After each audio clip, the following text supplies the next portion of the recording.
So at the Phoenix Society, it's an organization that provides support for burn survivors and trauma survivors.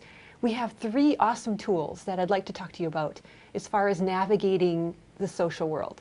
And the first one is called STEPS. And STEPS is based on five words: your self-talk, your tone of voice, making eye contact, good posture, and a smile. And STEPS is the basic tool that we use to just get out there. I mean, think about it. The things you tell yourself about yourself are really important. I mean, I'm a cool person. I like me. I'm okay. That mindset alone can kind of give you some confidence as you're stepping out. Your tone of voice, be confident, have an assurance about you. Your posture, standing up straight, just says that you have confidence. Your tone of voice, posture, self-talk, tone of voice, eye contact, posture, and then smile. A smile just conveys that you're okay with who you are and you're okay with the world. And I think those are really important. The second tool is the staring tool. And often, like I said before, people kind of they catch you, they look and they just wonder it's curiosity. And the thing about staring is that you can change the energy of that interaction by just greeting someone and saying, hey, nice day today. Or, man, there's so much rain. What is the deal? Why can't we have a sunny day? Just chit-chat. Chit-chatting is my way of helping somebody over my scars. And that's kind of that's very helpful in that, again, you're taking control, you're putting yourself out there in a way that shows confidence. So the staring tool, just talk to them, engage not just their eyes, but their hearing. And all of a sudden, it kind of dawns on people, oh, I've been staring. They kind of feel bad that they catch themselves. And then you just start chit-chatting. And it's a way to help bypass that. And the third tool is called Rehearse Your Responses. And this one I like because it puts you in control. A lot of times people will ask oh, what happened to you? Or do you mind if I ask what happened? Which is fine. I'd rather have that than somebody kind of staring at me. But it's good to have a rehearsed response. So 3 sentences, and you can write it ahead of time and practice it in front of a mirror. I use this. I say, I was burned in a car accident a lot of years ago. It's been a long journey, but I'm doing really good now. Thanks for asking. And all of a sudden, you've given a 20-second spiel about what happened to you, and you've kind of ended the conversation. And sometimes they might come back and say, ask you more. And when I first was burned, I kind of felt like I owed the world an explanation. And now it's it just really depends on how I'm feeling that day. I might just say, don't really want to get into any more details today. I think you must understand that, or that's not hard to understand. So you can really set that tone and take that interaction about your own injury back. I know when you first kind of get out, one thing that was really tough for me, and I talked about this a lot, you have to find this balance between grieving your losses and doing the emotional work of recovery, but also keeping perspective. And I feel like sometimes that's a roller coaster. One day you're just dealing with the grief. The next day you're kind of stoic and I'm going to be fine, everything's okay. And I think that if you can kind of keep those 2 in balance, you're doing pretty good.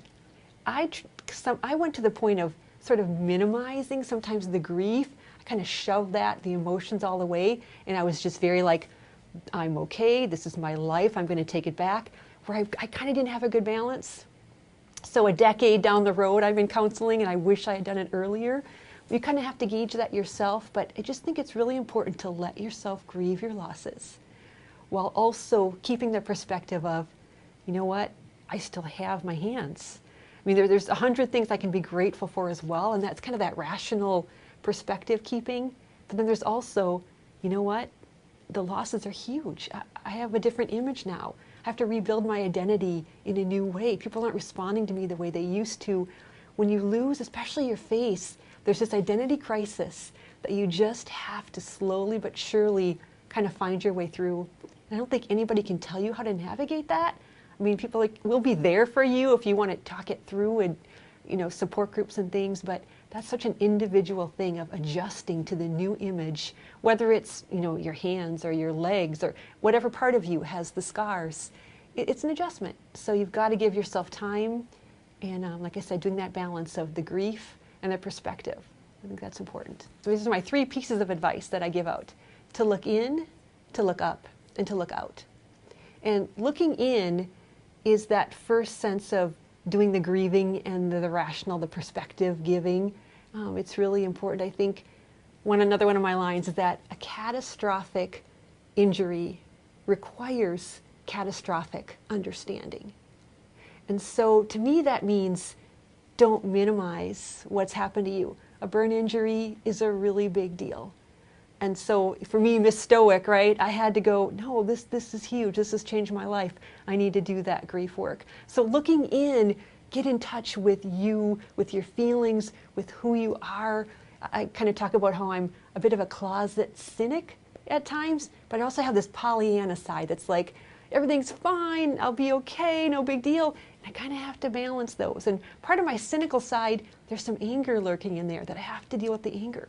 And so just process those emotions, look in, know who you are as this new person navigating a world with some scars, because that person looks a little bit different and that image is being rebuilt, and you have to learn who you are in this new phase of your life. And then look up. And for me, that meant getting in touch with my spiritual roots. A lot of times people have a crisis of faith, and part of recovery is getting in touch with your spiritual roots. Because again, for me, I was kind of angry at God for a while. I kind of went through all of, where's my spirituality fit into all of this? I needed the meta-narrative. I needed to know that there's something beyond this body, there's something beyond this life.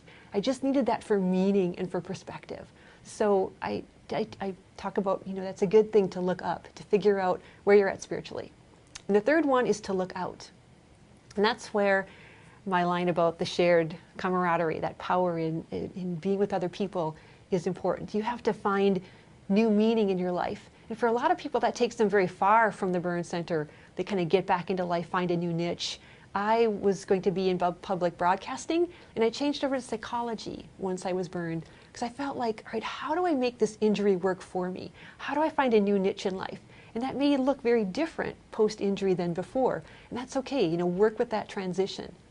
So that's important. But it also helped me over time. I wrote my story, and one of the conclusions of my book is that the knowing is sacred.